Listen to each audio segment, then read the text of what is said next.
నిన్నటి రోజు ఉపన్యాసం పూర్తి చేసే సమయానికి పాండవులలో ధర్మరాజు, భీమసేనుడు, అర్జునుడు, నకులుడు నలుగురు కూడా విరాటరాజు గారి యొక్క కొలువు కూటమునందు తమకు తగినటువంటి పదవులను అధిష్ఠించడానికి అవకాశాన్ని పొంది ఉన్నారు.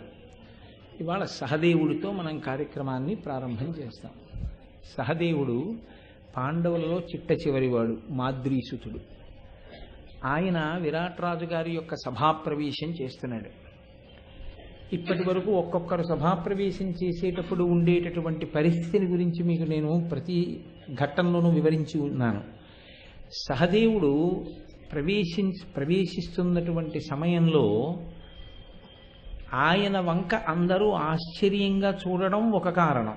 ఎందుచేత అంటే ఆయన తేజస్సు తప్ప మరొకటి కారణం కాదు. ఆయన చంద్రుడి యొక్క కాంతి ఎంత సౌమ్యంగా, ఎంత ఆహ్లాదకరంగా ఉంటుందో అంత చక్కటి స్వరూపం ఉన్నవాడు. కేవలం చంద్రుడిలా శాంత స్వభావం ఒక్కటే కలిగిన వాడు కాదు, అగ్నిహోత్రుని వంటి తేజస్సు కూడా ఉన్నవాడు. రెండు పరస్పర విరుద్ధమైనటువంటి కాంతులు ఏకకాలమనందు ఒకరి యందు భాషిస్తుండగా ఆయన సభలోకి నడిచి వస్తున్నటువంటి సన్నివేశాన్ని చూసినటువంటి సభలో ఉన్న పౌరులు ఆశ్చర్యచకితులై చూస్తున్నారు. అందరూ ఆయన్ని చూస్తుంటే ఇప్పుడు ఆయన సిగ్గుపడ్డాడు అన్నారు. ఇది ఇప్పటి వరకు ఎవరి విషయంలోనూ అనలేదు, కానీ ఆయన విషయంలో సిగ్గుపడ్డాడు అన్నారు. ఎందుకు సహదేవుడు సిగ్గుపడ్డాం అంటే భయముతో కూడిన సిగ్గు కలిగింది. భయం ఎందుకు కలగాలి అంటే ఒక్కటే కారణం, పాండవులలో నేను చిన్నవాణ్ణి, నాకన్నా పెద్దవాళ్ళు, నాకన్నా బలవంతులు, నాకన్నా మహాపురుషులైనటువంటి వాళ్ళు ఈ సంవత్సరం అజ్ఞాతవాసం జాగ్రత్తగా గడిచిపోవడానికి వీలుగా ఎటువంటి పథకరచన చేసి ఉన్నామో ఆ పథకరచనకి అనుగుణంగా విరాట్రాజు గారి కొలువులో స్థానములను సంపాదించుకుని ఉన్నారు మిగిలిన నలుగురు. మిగిలిన వాళ్ళని నేను ఒక్కడని. ఇప్పుడు నేను కాని కొలువు సంపాదించుకోలేకపోతే తమ్ముడు ఎటుపోతే మనకే అని ఊరుకునేవాళ్ళు కారు పైనున్న అన్నలు. ఇప్పుడు వాళ్ళ యొక్క అజ్ఞాతవాసానికి భంగపాటు వస్తుంది, చాలా ఇబ్బంది వస్తుంది. కాబట్టి తను ఎలాగైనా ఇప్పుడు ఆ కొలువు సాధించుకోవడంలో కృతకృత్యుడు కావాలి. ఇది లోపల ఉన్న భయం. అయితే మీరు ఒక మాట అడగచ్చు, చిన్నతనం ఏమిటండి, సహదేవుడు చిన్నవాడు అన్నయ్యలు వెళ్ళిపోయారనేటటువంటి ఆ చిన్నతనంతో కూడిన భయం ఉందని మీరు అంటున్నారు కదా. చిన్నతనం అనడానికి ఇంకా చిన్నపిల్లవాడు ఏం కాదుగా, పెద్దవాడు అయ్యాడుగా, అంతకుముందు ఎన్నో దండయాత్రలు చేసి వచ్చాడుగా. పైగా ద్రౌపదిని వివాహం చేసుకున్నాడు, ఇతర కాంతాలను వివాహం చేసుకున్నాడు, సంతానాన్ని కన్నాడు, అంటే ఒక పరిణతిని పొందినవాడేగా. మరి ఇంకా చిన్నతనం ఏమిటి, ఇంకా చిన్నతనంతో కూడిన సిగ్గేమిటి? మీరు అక్కడ ఒక విషయాన్ని గమనించవలసి ఉంటుంది జాగ్రత్తగా. 10 మంది ముందు న్యూనతాభావంతో పొందేటటువంటి చిన్నతనం వేరు, తన మీద సమర్థులైనటువంటి పెద్దవాళ్ళు ఉండడం వల్ల మిగిలిపోయిన చిన్నతనం వేరు. ఈ రెండిటికి తేడా ఉంటుంది. న్యూనతాభావంతో కూడిన చిన్నతనం కొంతమందికి ఉంటుంది, అది ఒక రోగం. అలా ఉండకూడదు మనిషి. నేనెంతటి వాడినండి, నేనేం పనికొస్తానండి, వాళ్ళల్లోకి వెళ్ళడానికి నాకు ఏం అర్హత ఉందండి, అలా నేను ఏమని వెళ్ళనండి, నేను ఎంతటి వాడినండి, ఎప్పుడూ తాను వెనకపడిపోయి తను ఎందుకో పనికి మాలిన వాడిని అన్న భావనతో ఉంటుంటారు.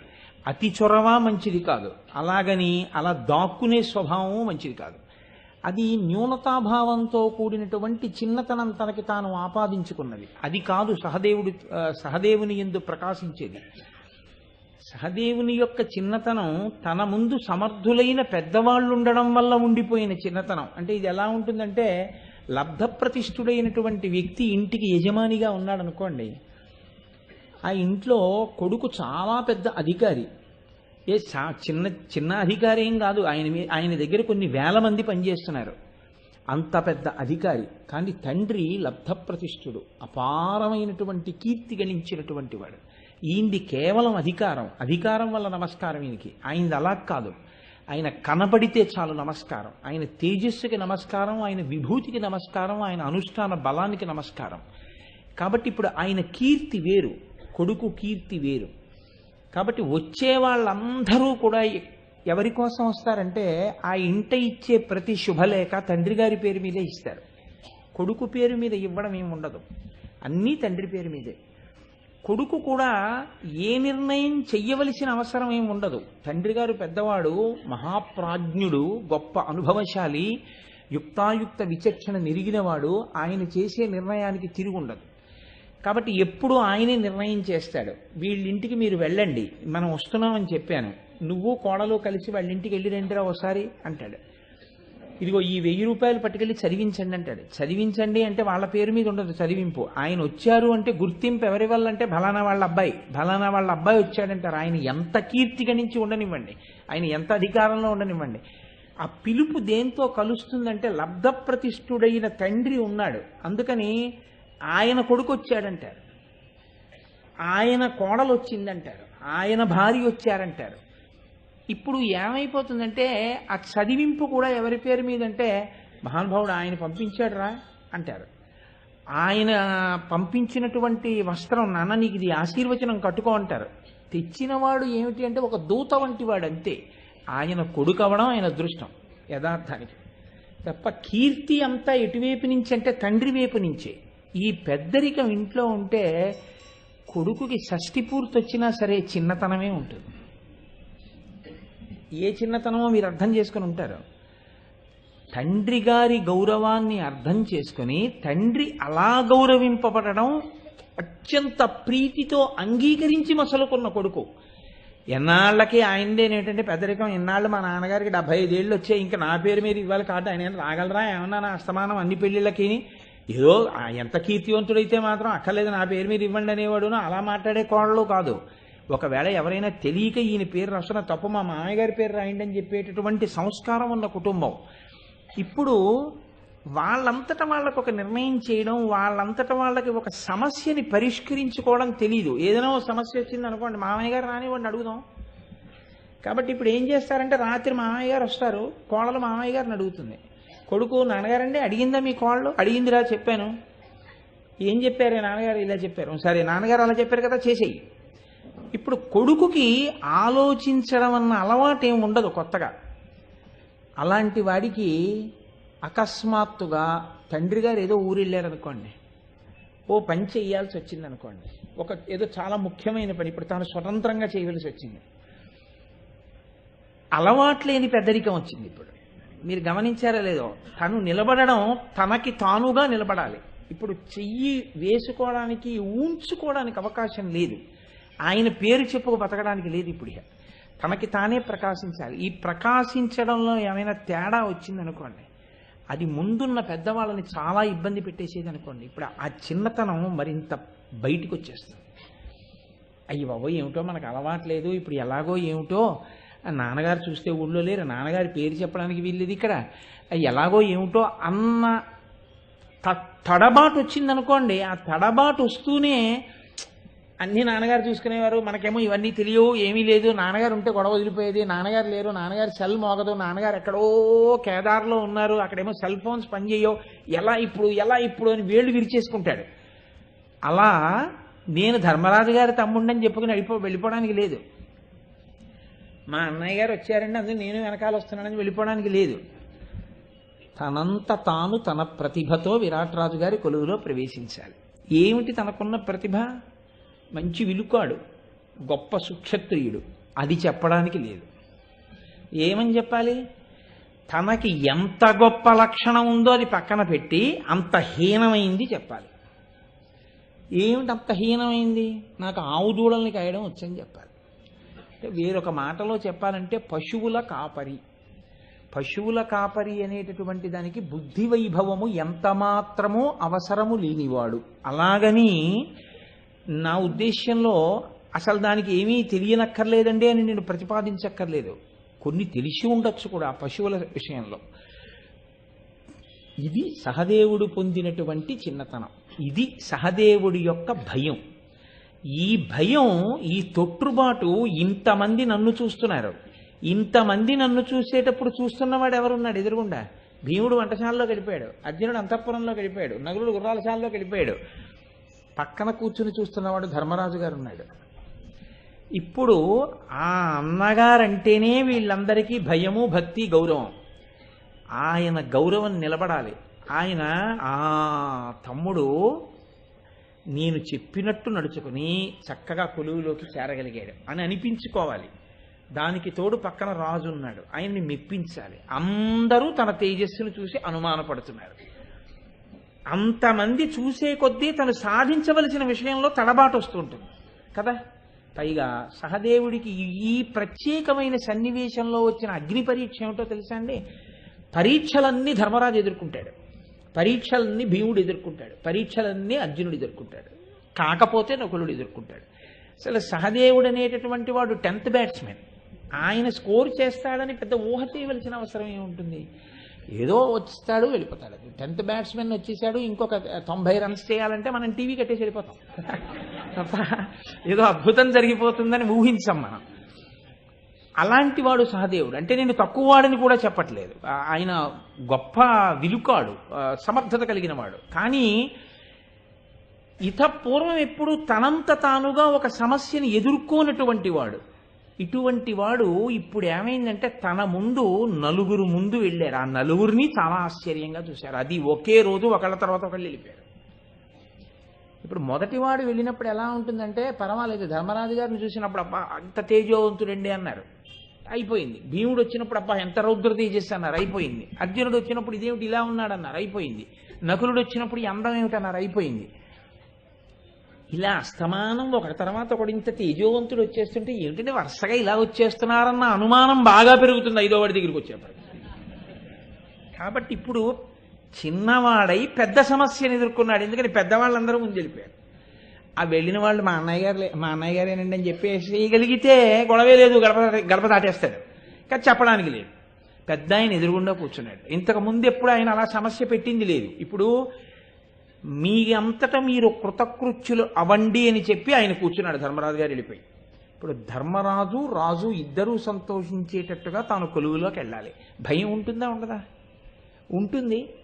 మీరు ఒక పాత్రని అర్థం చేసుకునేటప్పుడు చాలా జాగ్రత్తగా ఆయన ఏదో భయపడ్డాడో అన్న మాటని అలాగే చదివేసుకుని పుస్తకం మూసేయకూడదు.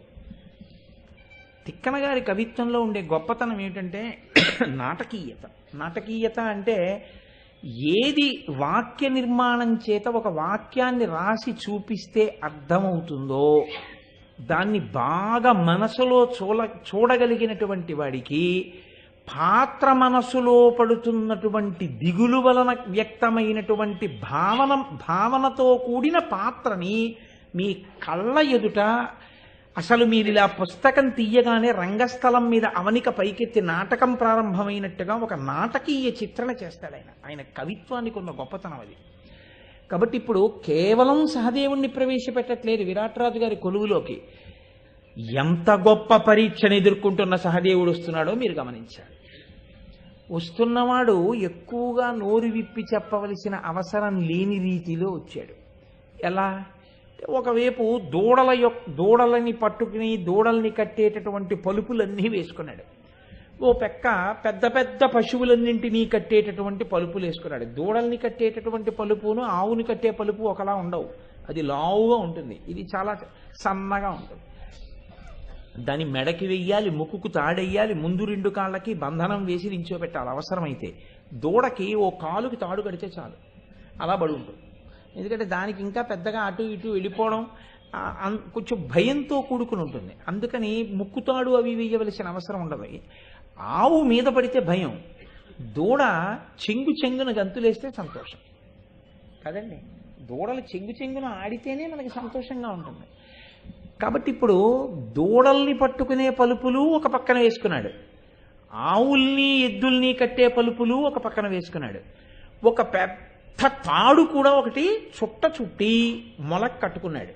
అంటే ఈ తాడెందుకు అంటే ఈ ఆవులతోటి దూడలతోటి పనిచేసేటటువంటి వాళ్ళకు ఉండే లక్షణం ఏమిటంటే అవసరమైతే ఇన్ని పలుపులు కావాలి అని ఉండదు, అన్ని ఆవుల్ని కలిపి ఒక త్రాట కట్టగలిగిన లక్షణం ఉంటుంది. మీరు చూడండి, ఈ పెద్ద పెద్ద కాలేజీల ముందు సైకిల్ పార్కింగ్ ఉంటుంది. ఇంత సైకిల్ పార్కింగ్ ఉన్నప్పుడు ప్రతి సైకిల్కి తాళం వేశారా అని చూడరు. ఓ పెద్ద ప్లాస్టిక్ తాడు ఒకటి పట్టుకొచ్చి అన్ని సైకిళ్ళ చక్రాల్లోంచి ఎక్కించేసి ముడేసుకుని ముడి దగ్గర ఆయన కూర్చుంటాడు. ఇప్పుడు ఏ సైకిల్ కూడా పెరిగినా రాది, ఆ తాడు ఆ ముడి అక్కడ ఉంటుంది. సైకిళ్ళు కదిలి ముడి కదిలితే ఆయన గబుక్కుని వస్తాడు కర్రట్టుకుని, ఎవరు లాగుతున్నాడు సైకిల్ అని. అలా ఒక్క త్రాటితో అవసరమైతే అన్నింటి కాళ్ళకి వేసి ఆ చివర కట్టి ఇవన్నీ మేత మేసేటట్టు చూసుకోగలగాలి. అందులో ఒక పెద్ద తాడు ఒకటి పెట్టుకున్నాడు. పెట్టుకుని ఒక తాగా ఒకటి చుట్టుకుని అచ్చు పశువుల కాపరిలాగే వచ్చాడు. పశువుల కాపరిలా రావడం తేలిక, పశువుల కాపరిలా మాట్లాడడం కష్టం.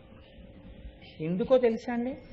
నోరు విప్పితే ఏది మాట్లాడాలో తెలుసా? పశువుల కాపరి భాషే మాట్లాడాలి. ఎందుకంటే నేను నిన్నే ఒక ప్రత్యేకమైన అవసరం నిమిత్తం నేను ఒక ఆవు దగ్గరికి వెళ్ళవలసి వచ్చింది. ఆవు దగ్గరికి అంటే ఒక ఆవు కొరకు వెళ్ళవలసి వచ్చింది. ఆయన్ని ఏమంటే ఇది పొదుగు ముట్టుకుంటే తంతోందే ఆవు అంటే ఆయన చమత్కారమైన మాట ఒకటి అన్నాడు. అంటే ఆ లక్షణం, ఆ నైపుణ్యం ఉన్న వాళ్ళు అలా మాట్లాడతారు. దానికి కితకితలు ఉన్నాయండి ఇంకానన్నాడు.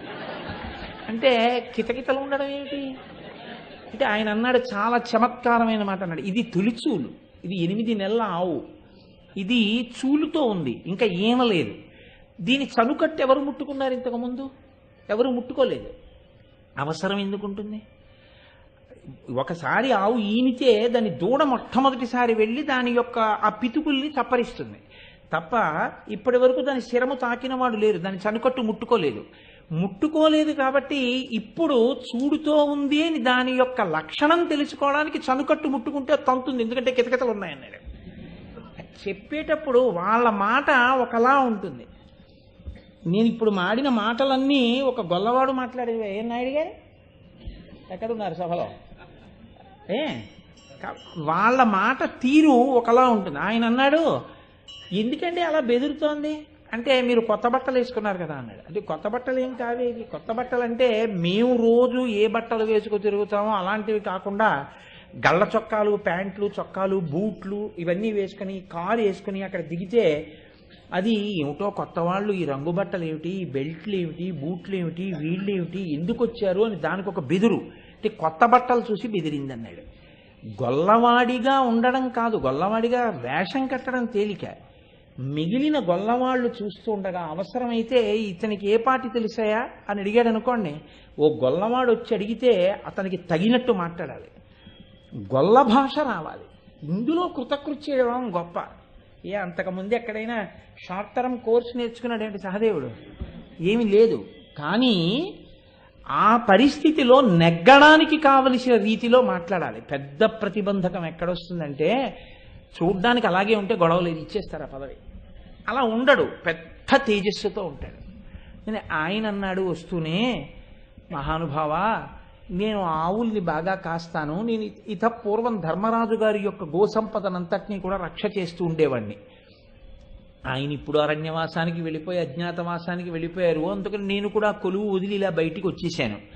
నాకు ఆవుల యొక్క స్థితిగతులన్నీ తెలుసు. ఒక ఆవుని చూడగానే దాని వయసు చెప్పగలను, అది ఎన్ని పాలిస్తుందో చెప్పగలను, అది ఏ రోగంతో బాధపడుతోందో చెప్పగలను. అన్నిటిని మించి ఉంగిడి, తిక్క, అదురు అని 3 రకాల రోగాలు ఉంటాయిట ఆవులకి.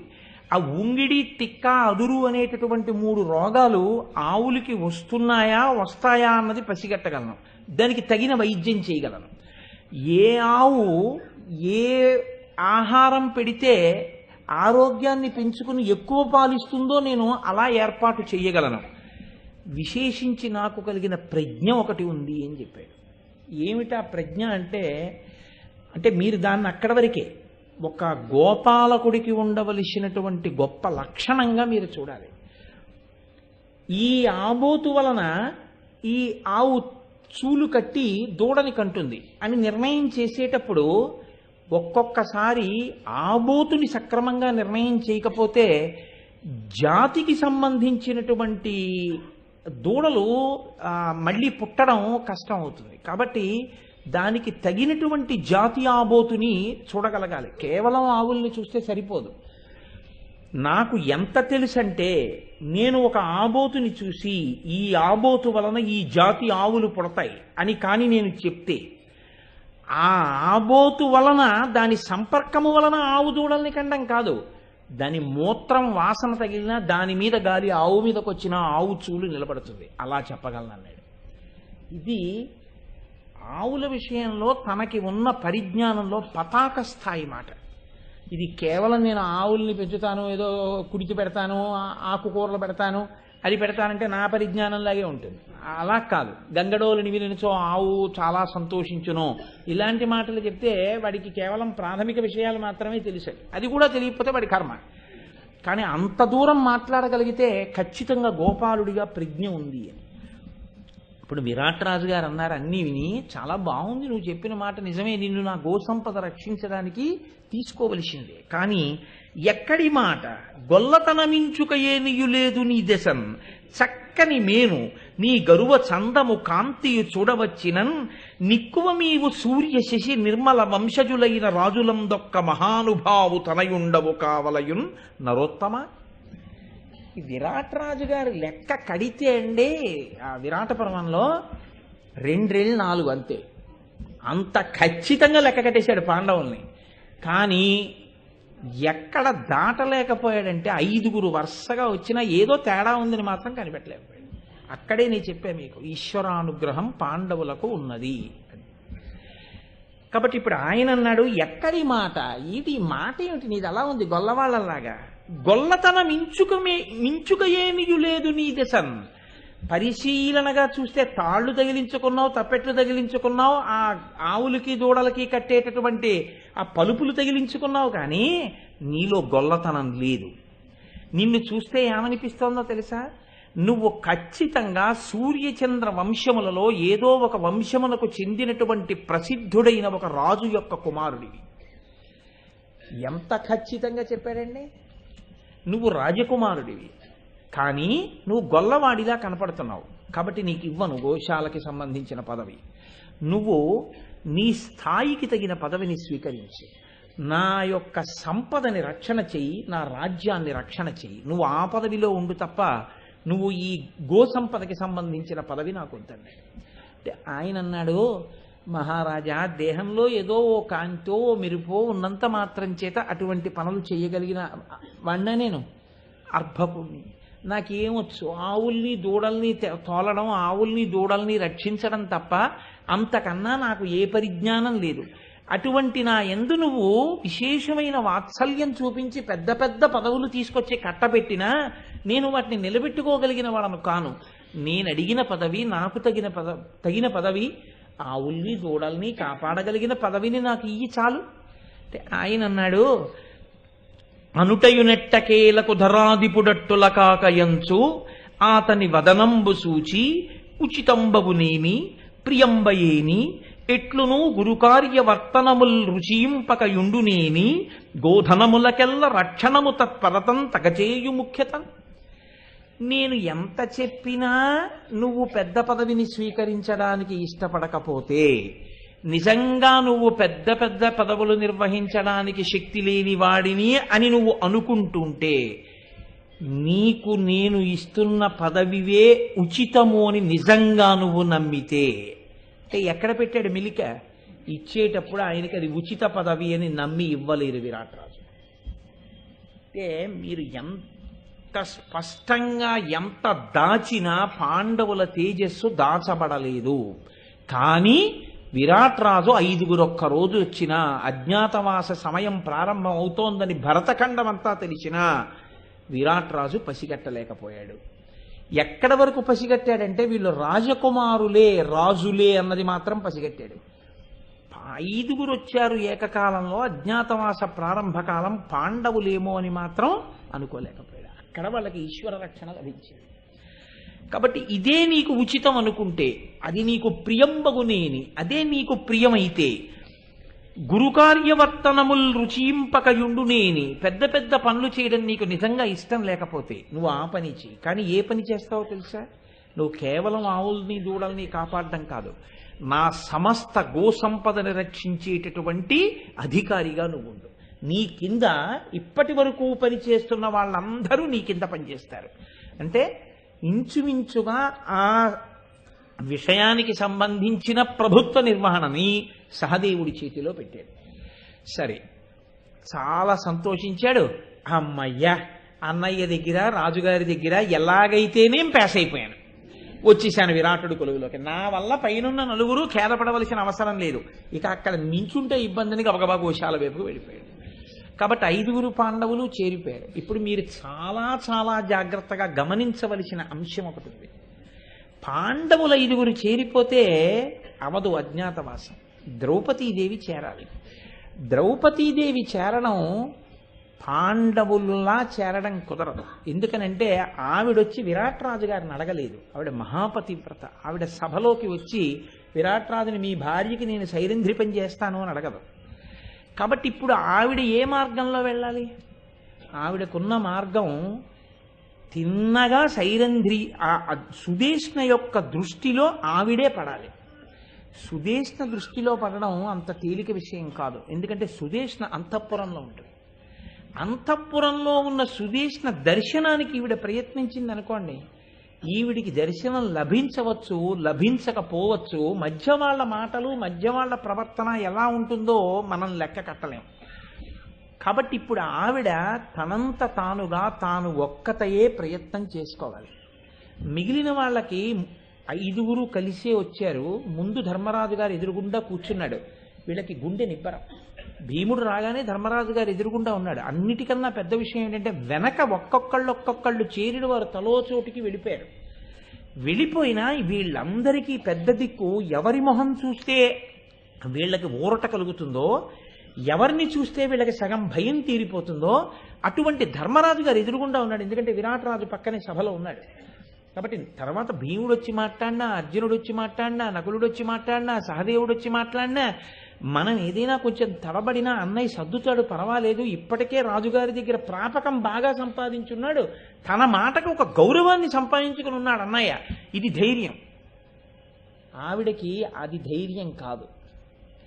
పైగా ఆవిడ అగ్నిహోత్రంలోంచి పైకొచ్చినటువంటి అయోనిజ. మీకు అందుకే విరాట పర్వం, సుందరకాండ పక్కనే నడుస్తాయి. సీతమ్మ తల్లి అయోనిజ, ద్రౌపదీదేవి అయోనిజ. సీతమ్మ తల్లి అరణ్యవాసం చేసింది, ద్రౌపదీదేవి అజ్ఞాతవాసం చేసింది. సీతమ్మ తల్లిని రావణుడు చెరబట్టే ప్రయత్నం చేశాడు, ద్రౌపదీదేవిని కీచకుడు చెరబట్టే ప్రయత్నం చేశాడు. అనరాని మాటలు సీతమ్మని రావణుడు అన్నాడు, అనరాని మాటలు ద్రౌపదీదేవిని కీచకుడు అన్నాడు. పతివ్రత జోలికి వెళ్ళినందుకు రావణుడు మరణించాడు, పతివ్రత జోలికి వెళ్ళినందుకు కీచకుడు మరణించాడు. అక్కడ రామచంద్రమూర్తి గొప్ప ధర్మమూర్తి, ఇక్కడ పాండవులు ధర్మమూర్తులు. సుందరకాండ సందేశమేదో విరాట పర్వం యొక్క సందేశం కూడా అదే నడుస్తూ ఉంటుంది. ఆయన రచన చేస్తూ మాట అంటారు, తిక్కన గారు ఆంధ్రీకరిస్తూ, హృదయాహ్లాది చతుర్థమూర్జిత కథోపేతంబు అన్నారు. చతుర్థ అంటే 4వది, ఊర్జిత కథోపేతంబు అంటే రసపట్టులోకి వెడుతుంది కథ క్రమక్రమంగా. రసపట్టులోకి వెళ్ళడం అంటే ఇక్కడి వరకు ఒక ఎత్తు అండి, ఇక్కడి నుంచి ఒక ఎత్తు విరాట పర్వం. సిద్ధి సర్గలు వస్తాయి చూసారా సుందరకాండలో, అలా నడుస్తుంది అనమాట. ఇక ఎందుచేత అంటే ఇప్పుడు ఆవిడ బయలుదేరింది. ఎలా బయలుదేరింది? ఆవిడకి వాళ్ళ తేజస్సు ఎటువంటిదో ఈవిడ అందం అటువంటిది, ఆవిడ సౌందర్యం అటువంటిది. మగవాడి తేజస్సు మగవాడికి రక్షణ హేతువు, ఆడదాని అందం ఆడదానికి ప్రమాదకరమైనది. అంటే నేను ఎంత మాత్రమో అందాన్ని తక్కువ చేసి కానీ, లేకపోతే అందంగా ఉండడం ప్రమాదం అని కానీ నేను అంటలేదు. అందం ఎప్పుడు ప్రమాదకరం అంటే దాన్ని సహృదయంతో అర్థం చేసుకోలేని దౌర్భాగ్యులు ఉన్నప్పుడు తప్ప.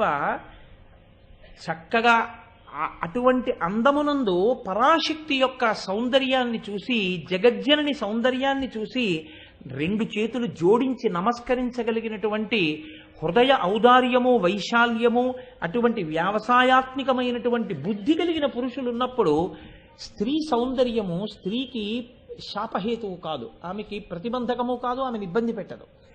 కానీ ద్రౌపది విషయంలో అలా ఉంటుంది అని మీరు చెప్పడానికి రాజ్యంలో ఎవరెవరున్నారో మీకు తెలియదు. ఎందుకంటే మీరు కొత్తగా వింటున్నారు అనుకోండి, మీరు ద్రౌపది పాత్రలో ఉన్నారనుకోండి, వెళ్ళేటప్పుడు ఎవరెవరున్నారో మీకు తెలియదు. పైగా కత్తి మీద సాము. అసలు అక్కడ విరాట్ రాజుని కలవడం తేలికైపోయింది, ఎదురుగుండా సభ తీర్చాడు. ఇక్కడ లేదు, రాజు లేడు. ఇక్కడ రాణి ఎదురుగుండా లేదు, రాణి అంతఃపురంలో ఉంది. ఇప్పుడు ఈవిడ రాణి దృష్టిలోకి వెళ్ళాలంటే పెద్ద కలకలం ఒకటి జరగాలి. పెద్ద కలకలం జరిగితే ఏమిటి ఆ కలకలం, ఎందుకు అక్కడంత శబ్దం, ఏమిటి అందరు ఏం చూస్తున్నారు అని ఆవిడ గవాక్షంలోకి వచ్చి చూస్తుంది. ఆవిడ గవాక్షంలోకి వచ్చి చూసేటట్టుగా ఆ రాసవీధిలో ఉన్న వాళ్ళందరూ కూడా ద్రౌపది వెంట నడవాలి. ద్రౌపది వెంట అలా నడవడానికి ఆవిడేమీ ప్రత్యేకంగా చేష్టితము చెయ్యక్కర్లేదు. మీరు ఇంట్లో కూర్చుని ఉన్నారండి, సెకండ్ ఫ్లోర్లో కూర్చుంటే ఇంటి ముందు నుంచి పెద్ద భాజాభజంత్రీలతోటి ఏదో ఊరిరిగింపు వెళ్తున్నట్టుగా అనిపించింది.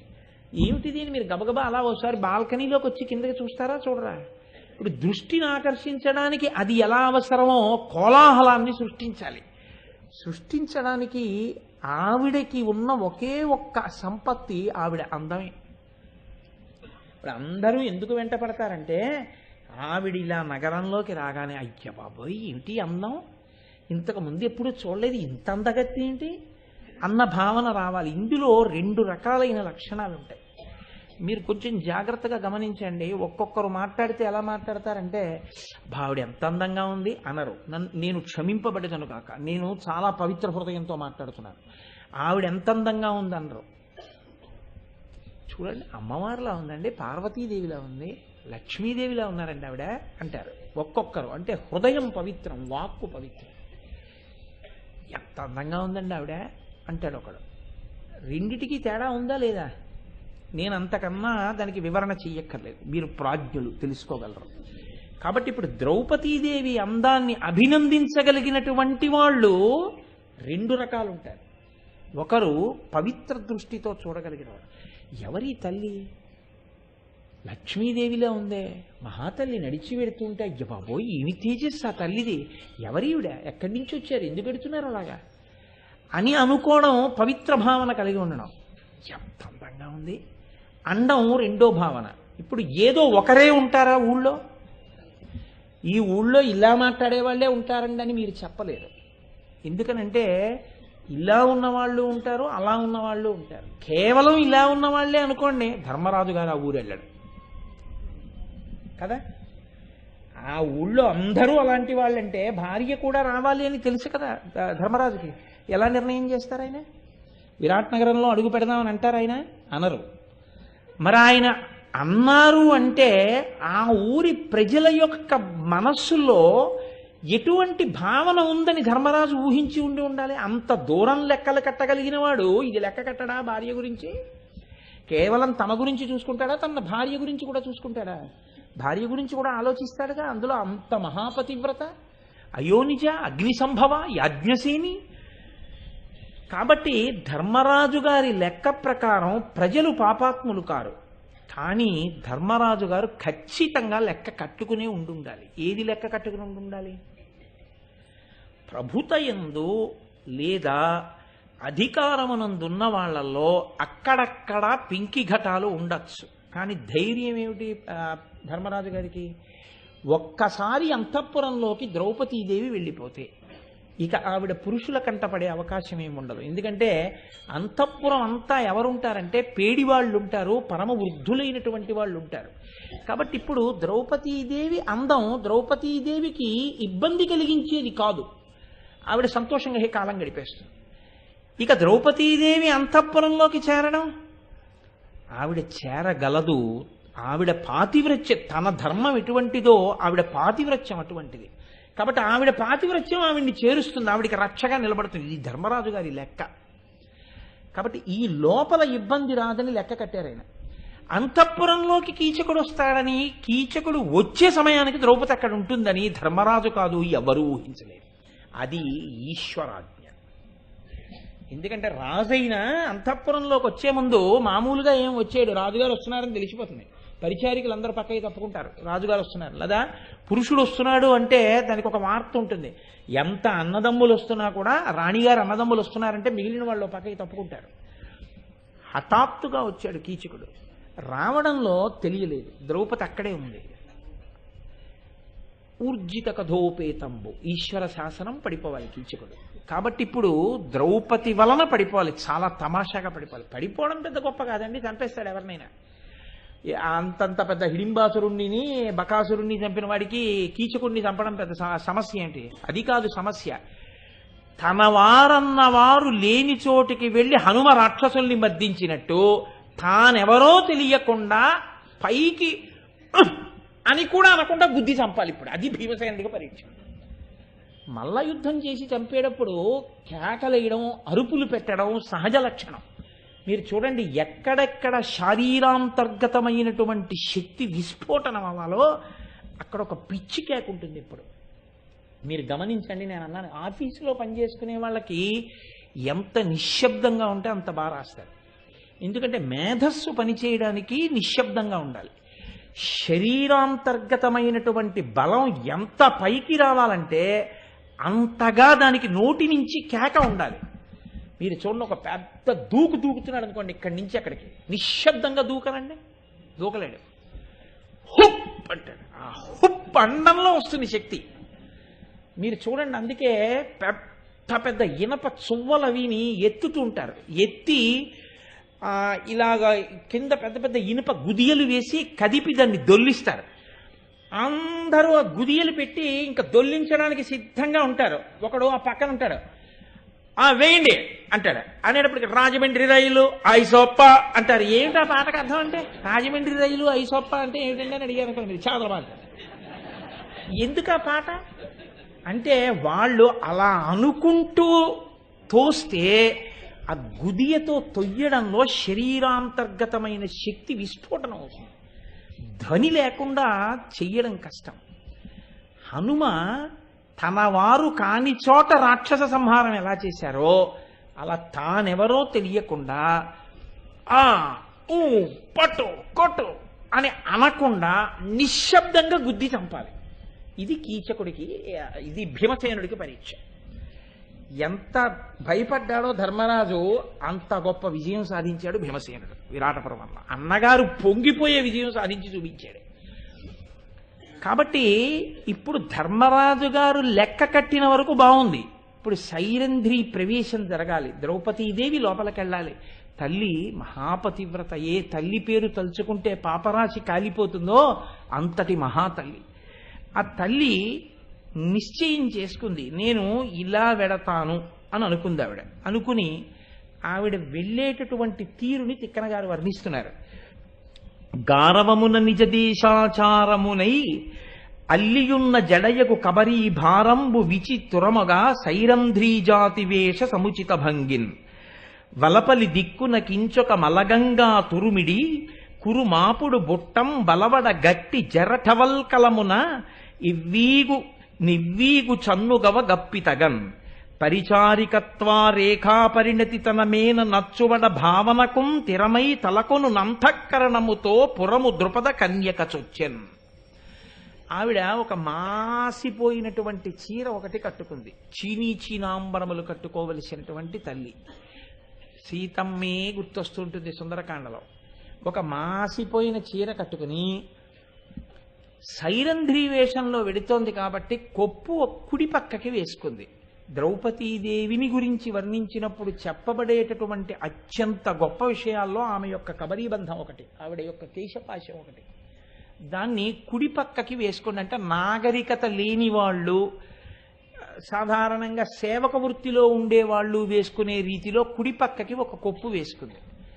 వేసుకుని మనసులో బాగా భావన చేస్తోందిట, పరకాయ ప్రవేశం చేస్తోందిట. ఏమని? నేను పాంచాలిని కాను, నేను ద్రౌపదీదేవిని కాను, నేను అంతఃపుర స్త్రీని కాను, నేను అగ్ని సంభవను కానని కాదు, అటువంటి తేజోమూర్తిగా ఉండదగిన దానను కాను, నేను సైరంధ్రిగా ఉండడానికి వచ్చిన దాన్ని. కాబట్టి నేను ఇంకోళ్ళ అందం పెరగడానికి గంధం తీయాలి, నేను ఇంకోళ్ళకి సిగముడి వెయ్యాలి, నేను ఇంకొకరి ఒంటికి చందనం రాయాలి, నేను ఇంకొకరి జడకి పూలు పెట్టాలి, నేను అటువంటి పూలదండ ఆ సిగలో అలంకారం చెయ్యాలి అని తాను చేయవలసినటువంటి పనులను తన మనసులో తలుచుకుంటూ తనని తాను ఒక సైరంధ్రిగా కుదురుకుంటోంది. మనసులో కుదురుకుంటూ నడిచి వెడుతోంది ఆవిడ. కాబట్టి ఇప్పుడు ఆవిడ మనసు పెద్ద చాలా గొప్ప విషయం మీద నిలబడింది. ఎందుకని? ఎంత తొందరగా ఆవిడ వెళ్ళిపోతే అంతఃపురంలోకి అంత తొందరగా ఆవిడికి రక్షణ. కారణం ఒక్కటే కారణం, ఆవిడ అందమే. బయట తిరిగినంతసేపు ఎటువైపు నుంచి ప్రమాదం వచ్చేస్తుందో తెలియదు. వచ్చిందో ఒకరు కాదు, 5గురు బయటకు వచ్చేస్తారు. కాబట్టి మిగిలిన వాళ్ళు ఒక్కొక్కడు అసలు ఇంకా యథార్థంగా మాట్లాడితే ఒకరికి విరాట్రాజు కొలువు దొరకకపోతే నష్టం లేదు, మొగాడు ఇంకో చోటుకి వెళ్ళి ఉండగలడు ఆ ఏడాది. ద్రౌపదీదేవి అలా కాదు. ఒక చోట కుదురుకొనవలసింది ఇంకొక చోటకి కుదురుకోవలసి వచ్చింది అనుకోండి, అయిపోయింది ఆవిడ పని. ఇది అగ్ని పరీక్ష ఆవిడికి. కాబట్టి ఇప్పుడు ఆవిడ చాలా జాగ్రత్తగా నడుస్తోంది. అక్కడ ఉన్నటువంటి ప్రజలు ఉంటారు కదండి, ముందెవరు చూస్తారు? వీధుల్లో ఉన్న వాళ్ళు అందరూ చూస్తారు. వాళ్ళకి ఇంతకు ముందు ద్రౌపదీదేవిని చూసే అవకాశం ఉందా? లేదు. కానీ ఇప్పుడు వాళ్ళు ద్రౌపదీదేవినే చూస్తున్నారు. వాళ్ళకి ద్రౌపదీదేవి అని తెలియకపోవచ్చు, కానీ వాళ్ళు చూస్తున్నది మాత్రం ద్రౌపదీదేవిని. వాళ్ళన్నారు, రోహిణియుండే నుండెను నరుంధతి కాక మనుష్య జాతియే, ఈ హరిణాక్షి చెల్వమున ఏట్టెర చూట్కుల నాచికోల కాదాహిత గౌరవంబగు, శుభాంగము తేజము చూడ బుద్ధి సందేహము పొందుచున్నది, సతీజనులిట్టిరే ఈ జగంబులన్. ఇది నేను మీతో ఇందాక 2 రకాలుగా ఉంటారు, ఎక్కడైనా 2 రకాల మనుష్యులు ఉంటారు అని మనవి చేశాను. ఆ ఊళ్ళో ఉన్నటువంటి ప్రజలు అంటున్నారు ఆవిడ్ని చూసి, రోహిణియుండే, ఈ తల్లి రోహిణ అంటున్నారు. అంటే ఆకాశంలో మెరిసేటటువంటి ధ్రువతార రోహిణి, పతివ్రతామ తల్లిగా. కాబట్టి ఈ తల్లి రోహిణి, ఈ తల్లి అరుంధత. అరుంధతి ప్రతివాడు వివాహం చేసుకోగానే అరుంధతి నక్షత్రాన్ని చూస్తాడు. ఇంత గొప్ప దాంపత్యం సిద్ధించాలి, ఆ తల్లి అనుగ్రహం కలగాలని. అంటే చూసేవాడు ఆమె అందాన్ని చూడగానే ఎంత పవిత్ర భావనతో చూస్తున్నారో చూడండి. నేను ఇందాక మీతో మనవి చేసిన మాట అదే. చూస్తున్న వాళ్ళు సామాన్య ప్రజలు, వాళ్ళేం ప్రభుత్వంలో ఉన్నవాళ్ళు కారు, పెద్ద పెద్ద పదవులలో ఉన్నవారు కాదు, సామాన్యులు చూస్తున్నారు. కానీ ఆ ఊరి ప్రజలకంత మర్యాద ఉంది. కాబట్టి ఇప్పుడు ఆవిడకి ఒకటి శుభశకునం ఏమిటి అంటే అటువంటి ప్రజల మధ్య ఉండగలగడం. ముందు పరీక్ష నిలబడుతుంది. కాబట్టి వాళ్ళంటున్నారు, రోహిణియుండే ఉండెడు నరుంధతి కాక మనుష్య జాతియే. ఇప్పుడు మనుష్య జాతి కన్య, మనుష్య జాతి స్త్రీయా? వాళ్ళకి అనుమానం వచ్చింది, కానీ పవిత్రమైన అనుమానం వచ్చింది. ఈ హరిణాక్షి చెల్వమున ఎట్టెర చుట్కుల నాచికోల కాదాహిత గౌరవంబగు. ఈ తల్లి చూపులు చూస్తుంటే ఎంతో గౌరవంగా ఉందే, మహాపతివ్రతలా ఉందే. శుభాంగము తేజము చూడ, ఈ తల్లి యొక్క శరీరంలో అంగములను చూస్తుంటే శుభాంగము, ఏమి కాంతితో ఉంది ఆ తల్లి. బుద్ధి సందేహము పొందుచున్నది, ఈమె మనుష్యకాంతేనా, బుద్ధికి సందేహం వస్తోంది అని తీర్పులో ఉంది గొప్పతనం. వాళ్ళు ఏమన్నారో తెలుసా అండి? సతీజనులిట్టిరే యజ్జగంబులం. మహాపతివ్రతలైన స్త్రీలు ఏ లోకంలోనైనా ఇలాగే ఉంటారన్నారు. ఇది మర్యాద. మనసులో పైకొచ్చేటటువంటి మాట బట్టి సంస్కారం చెప్పచ్చు. ఒక ఆయన ఒక ఆవిడితో మాట్లాడితే, మీకు లక్ష్మీ స్వరూపమ్మా మీరు అన్నాడు అనుకోండి, ఆయన సంస్కారాన్ని చెప్తుంది. ఆ మాట హృదయ పరిణితిని చెప్తుంది, వాళ్ళ భావనని చెప్తుంది.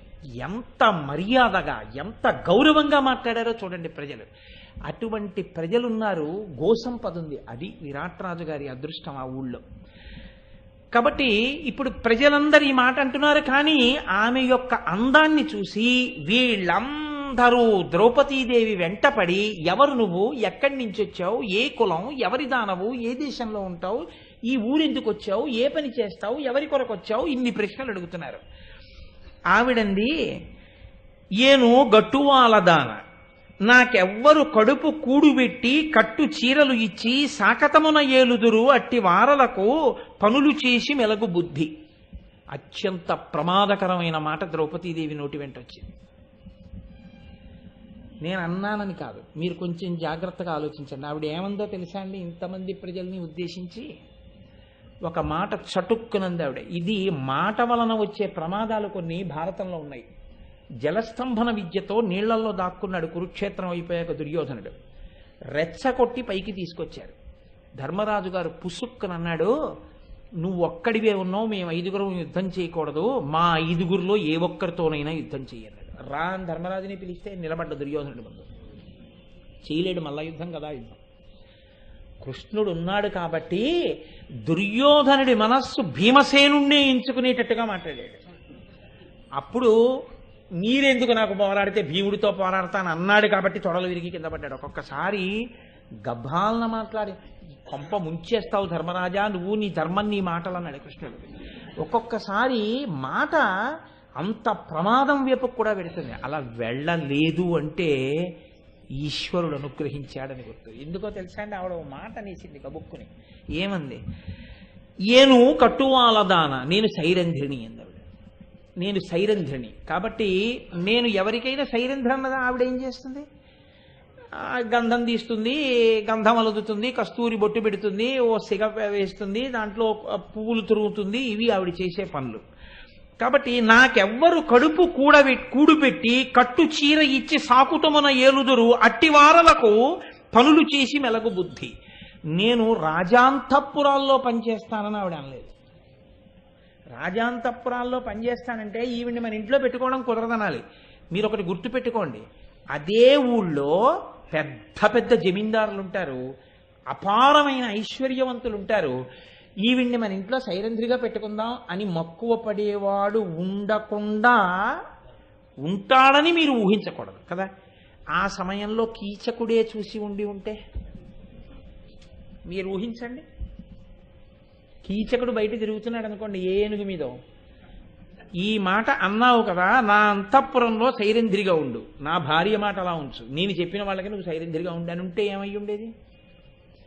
లేదా వేరొక ధనవంతుడు అడిగి ఉంటే ఏమై ఉండేది? సురక్షిత స్థావరమా? అంటే పలుకు జారింది. కారణం ఒక్కటే, ఎప్పుడూ పైకొచ్చి తనంత తాను మాట్లాడడం అలవాటైన ఆడది కాకపోవడం. ఈ అమాయకత్వం చూడండి, ఎప్పుడూ ఎన్నడూ ఒక్కతే ప్రయాణం చేయడం అలవాటు లేనటువంటి ఆవిడ అనుకోండి, అలాంటి ఓ పిచ్చి తల్లి మొట్టమొదటిసారి జీవితంలో స్లీపర్ క్లాస్ రైలు ఎక్కింది అనుకోండి, ఆవిడకి మిడిల్ బెర్త్ ఏదో తెలియదు, అప్పర్ బెర్త్ ఏదో తెలియదు, లోయర్ బెర్త్ ఏదో తెలియదు, విండో సైడ్ ఏదో తెలియదు. అందులోనూ ఆవిడ కర్మకాలి ఆర్ఏసీ అనుకోండి. పాపం ఆ టీటీ వచ్చిన తర్వాత చెప్పుకుని ఆవిడ మాట్లాడి ఆవిడ కూర్చోవడంలో ఎంత అమాయకత్వంగా ఉంటాయో ఆ మాటలు. నేను ఎందుకు చెప్పాలి, మీరు వింటూ ఉండరు రైళ్లలో.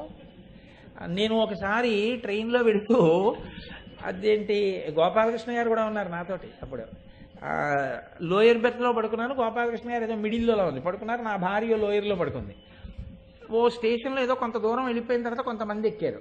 ఆవిడ గట్టిగా భోగి అంతా వినపడేటట్టు చెప్తోంది, ఒరే నేను ఇప్పుడు అప్పర్ బెర్త్ ఎక్కలేదురా, ఒకవేళ రాత్రి అప్పర్ బెర్త్ ఎక్కితే నేను బాత్రూమ్కి వెళ్ళవలసి వస్తే నన్ను ఎవరెక్కిస్తారా అని అరుస్తోంది ఆవిడ. అంటే అమాయకత్వం. అంతమంది పడుకుని ఉన్నారు, నేను ఇంత గట్టిగా రాత్రి వేళ మాట్లాడితే నేను ఎప్పుడు ఎక్కలేదురా, నన్ను ఎవరు దింపుతారా అని, ఒరే నన్ను వదిలేకే కాస్త కాళ్ళ కింద చేతులెట్టు అని పచ్చి అమాయకత్వం ఆవిడ మాటలో స్పష్టంగా. ఆ పక్కన ఎవరో పెద్ద ఆయన ఎక్కాడు, ఏమిటండి మేము వయస్సు 72 అనేసాం, అయినా మాకు ఇవ్వకుండా ఎవరికో అగో ఓపికన్న వాళ్ళకి ఇచ్చారేంటి, వాళ్ళు ఎలా పడుకుంటారంటాడు. ఒకసారి లోయర్ ఇచ్చారు, వాళ్ళు పడుకున్నాము అంటే ఏమంటే ఇన్ని ఉపన్యాసాలు చెప్తారు మీరు ఇవ్వకూడదా అనొచ్చు నన్ను. నేను అప్పర్ బెర్త్ ఎక్కలేను, స్పాండిలైటిస్ ఉంది, అందులో ఎప్పుడు మిడిల్ బెర్త్లో ఏదో నా కర్మ కాలితే అప్పర్ బెర్త్ ఎక్కుతానంతే. కాబట్టి నేను దానం చేయలేను. ఆయనకి ఆ విషయాలన్నీ ఎందుకు ఇప్పుడు లేచి చెప్పడం ఎందుకని నేను వింటూనే పడుకున్నాను. ఓహో ద్రౌపదీదేవి అంత అమాయకత్వంతో మాట్లాడేస్తున్నారు ఈ పిచ్చితల్లులు ఎవరో అనుకున్నానంతే. కాబట్టి గభాలను నోరు జారిందనే చెప్తాను నేనైతే ఆవిడ. కాబట్టి ఆవిడంది, ఏను కట్టువాలదాన నాకెవ్వరు కడుపు కూడబెట్టి కట్టు చీర ఇచ్చి సాకతమున ఏలుదురు అట్టి వారలకు పనులు చేసి మెలగు బుద్ధి. నేను సేవ చెయ్యాలంటే ఒకటే, నాకు తినడానికి అన్నం పెట్టి కట్టుకోవడానికి బట్టిస్తే చాలండి. ఎంత ప్రమాదం వైపుకి వెళ్ళిందండి ఆవిడ. అదృష్టం ఏమిటో తెలుసా అండి, అయితే మా ఇంట్లో చెయ్యని ఎవరు అనలేదు. ఎవ్వరు అనలేదు కాబట్టి పెద్ద సమస్యని దాటింది ఆవిడ. ఇదే నేను చెప్తున్నది. పొరపాటు జరగకపోవడం అన్నది ఉండదు, అది వ్యక్తిత్వ సిద్ధం. అంత గొప్ప తల్లి పూర్వం ఎన్నడూ తనంత అరణ్యవాసానికి వచ్చినా భర్తలతో కలిసి వచ్చింది ఆవిడ. అజ్ఞాతవాసంలో మొట్టమొదటిసారి ఒక రాచవీధి వెంబడి అన్ని వేల మంది ప్రజలు చూస్తూ తన వెంట పడుతుండగా మేలిముసుగు వేసుకుని పల్లకీలలో వెళ్ళవలసినటువంటి తల్లి కాలినడకన రహదారి మీద నడుస్తూ ఇంతమంది చుట్టూ ఉండి ఒక్కసారి ఇన్ని ప్రశ్నలు గుప్పించేస్తే ఎప్పుడూ అసలు చెప్పడం చేతకానావిడ ఇలా మాట్లాడేస్తే నేను సైరంధ్రిగా ఉందాము అనుకున్న దృష్టిలో ఈ మాట నోటి వెంట వచ్చింది అనుకోండి, ఆవిడ ఎంత దయనీయమైన స్థితిలో ఆ రోజున ఉందో, భర్తల్ని గట్టెక్కించడానికి ఎంత కష్టం ఆ రోజున ఆవిడ పడిందో, ఆవిడ మనస్సు ఎంత సున్నితం, ఎంత ముందు వెనకల్ని జాగ్రత్తగా చూసుకోవడం అన్నది తెలియనటువంటి పిచ్చితల్లో. కాబట్టి కదా ఆ కీచకుడు అలా మాట్లాడగలిగాడు ఆవిడతోటి.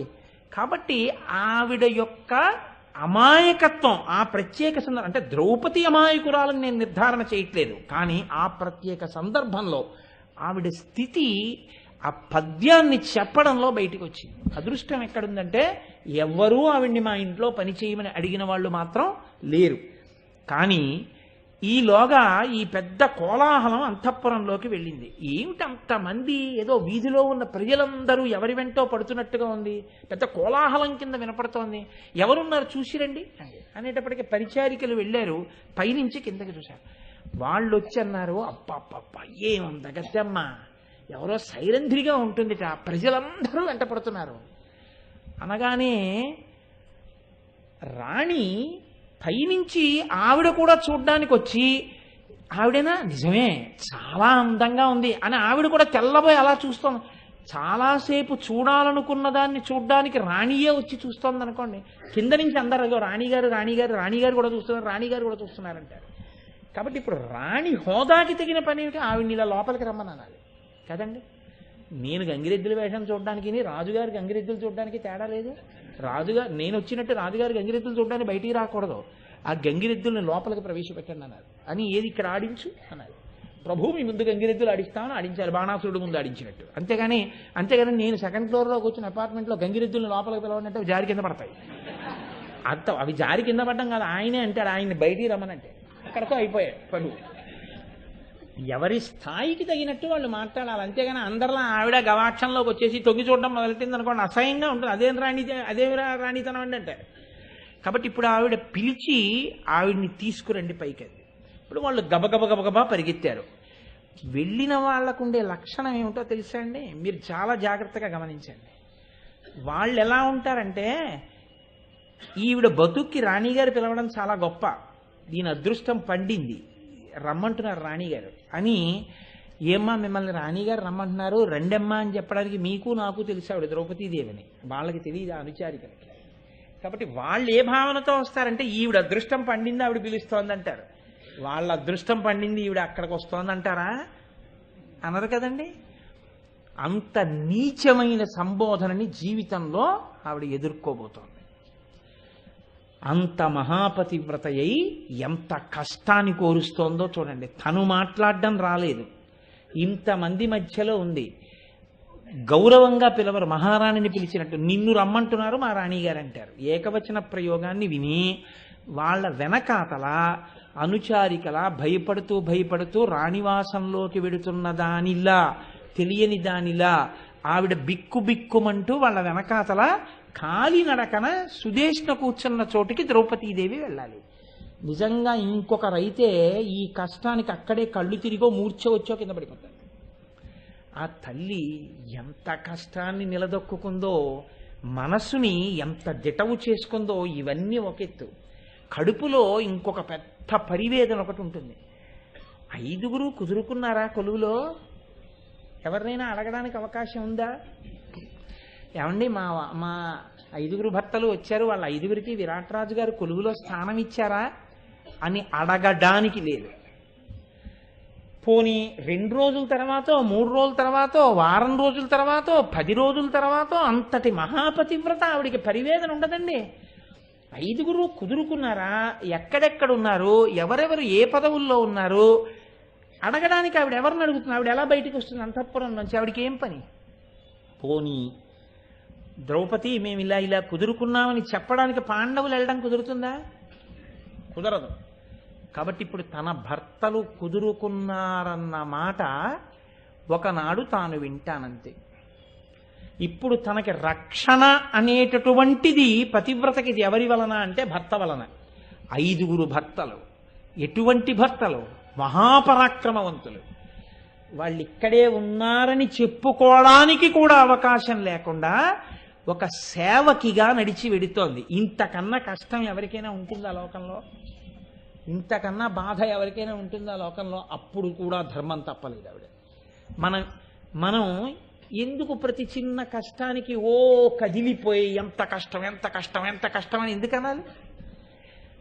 నేను అందుకే మీతో తరచు చెప్తున్నాను, విరాట పర్వాన్ని వినేటప్పుడు పేరంటానికి వెళ్ళిన ద్రౌపదీదేవిలా చూడవద్దు అని చెప్పాను.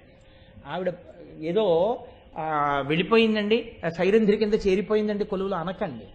ఆ వెళ్ళడంలో ఎన్ని కష్టాలు పడిందో, ఎన్ని మాటలు పడిందో, ఎంత తడబడిందో, ఎంత బాధపడిందో, చివరికి స్వేచ్ఛగా ఏడవలేకపోయింది. నిజం. ఎందుకంటే ఇంత అలిసిపోయి నా భర్తలు ఎక్కడున్నారో అన్న ఆందోళన వచ్చినప్పుడు సురక్షితమైన స్థానంలోకి ఎడుతోంది. నా భార్య కూడా అలా నా పక్కకు వస్తేనే కదా అసలు నేను కూతుర్ని కన్నాను, కన్యాదానం చేస్తున్నానని ఇన్ని ఉపన్యాసాలు చెప్పి ఇంత వేదాంతం తెలుసున్నవాడు అప్పగింతలు గుర్తొస్తేనే కదా నీళ్ళు వస్తాయే. అలాంటిది భర్తలెక్కడున్నారో తెలియనటువంటి ఆడది కన్నుల నీరు పెట్టుకోవడానికి అవకాశం లేదు. ఎందుకు ఏడుస్తున్నావు? అమంగళకరంగా వస్తూనే అంటారు. ఏడవడానికి స్వేచ్ఛ లేదు ఆవిడికి. నాకు ఇక్కడ కత్తిచ్చేవాడు లేడు, ఆత్మహత్య చేసుకుందామంటే సీతమ్మ ఎలా ఏడిచిందో విరాట పర్వంలో ద్రౌపదీదేవి స్థితి కూడా అంతకన్నా భిన్నమేం కాదు. నేను అందుకే అన్నా సమాంతరంగా నడుస్తుంటాయి రెండు చూడండి అన్నాను. ఇప్పుడు అంత ఖేదంతో ఆ తల్లి వెడుతోంది. వెడితే ఆవిడికి చాలా పెద్ద ప్రతిబంధకం ఏదో తెలుసా అండి? ఆవిడ అందమే. నేను ఎందుకు ఈ మాట 10 మాటలు అంటున్నానంటే ఆవిడ వెడుతున్నప్పుడు పరిస్థితి ఎలా ఉందో తిక్కన గారు వర్ణించారు. పదతలంబులకెంపు పరగిన తలమున కుంకుమలిప్తమైన చందంబు వహింప సంగంబు నునుగాంతి ఎడరిన గోడలు వేదులమణిమయ విధమునంద కనుగవ మెరగులు గెదరిన మందర పుష్పోపహారంబు పులుపు దాల్ప వేనలి కప్పు పర్విన మీదు నీలదు కూలంబు మేల్కట్టు కొమరువడయ తాను జొచ్చిన కథన మత్స్య క్షితీషునింట నిమ్మెయి క్రొత్త యొప్పెసకమెసగా మహాదేవి ఎన్నెడ కల్ల నల్ల పాండురాజ తనూభవ పత్ని అరియే. ఆవిడ నడిచి వెడుతుంటే ఆవిడ పాద తలములు అంటే అరికాళ్ళు ఎక్కడెక్కడ అంతఃపురంలో పడ్డాయో అక్కడక్కడ కుంకుమ అరికాళ్ళకి రాయబడినటువంటి ఆడది నడిచి వెడితే ఎర్రటి గుర్తులు ఎలా పడతాయో అలా ఎర్రటి ముద్రలు పడ్డాయి.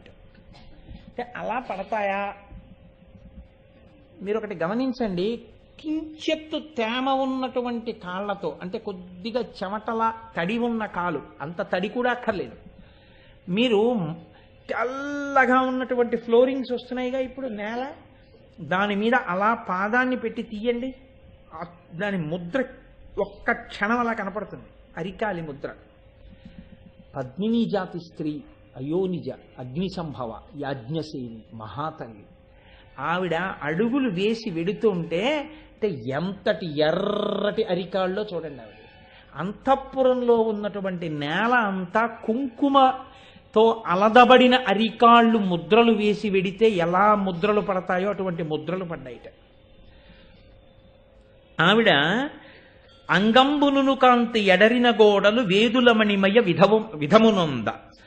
ఆవిడ శరీరంలోంచి వచ్చేటటువంటి కాంతి ఆ చుట్టూ ఉన్నటువంటి గోడల మీద పడుతోంది నడిచి వెళ్ళేటప్పుడు. ఆ గోడల మీద ఆవిడ కాంతి పడితే ఇప్పటి వరకు వజ్రములు రత్నములు వైఢూర్యములు తాపడము చేయబడని గోడ అకస్మాత్తుగా తాపడం చేస్తే ఎలా గోడలోంచి కాంతులు వస్తాయో అలా కాంతులు వచ్చేట గోడల నుంచి. మీకు దక్షారామ క్షేత్రంలో చీకటి కోణం ఉంది, ప్రదక్షిణం చేసేటప్పుడు మీరు ఎప్పుడైనా గోడల మీద ఇలా తడివితే ఉబ్బెత్తుగా ఉంటాయి. ఏమిటండి ఇవని అడిగితే పూర్వం అందులో వజ్రాలు తాపడం చేసి ఉండేవి. ఎవరైనా ప్రదక్షిణం చేసేటప్పుడు ఆ గోడలలో పదకబడిన వజ్రముల యొక్క కాంతులలో ప్రదక్షిణం చేసేవారు. సరే, మన దౌర్భాగ్యం ఎక్కడెక్కడ ఏమున్నాయో ఓడగొట్టుకుపోయేవాళ్ళు చాలా మంది వచ్చి పట్టుకుపోయారు. కాబట్టి అలా ఆ తల్లి అంతఃపురంలో నడిచి వెడుతుంటే ఆవిడ శరీరములోంచి వచ్చిన కాంతులు గోడల మీద పడి గోడలకు మణులు వజ్రములు వైడూర్యములు తాపడము చేస్తే వచ్చిన కాంతులా అనిపించింది. కనుగవ మెరుగులు గదిరిన ముందర పుష్పోపహారంబు పులుపుదాల్ప.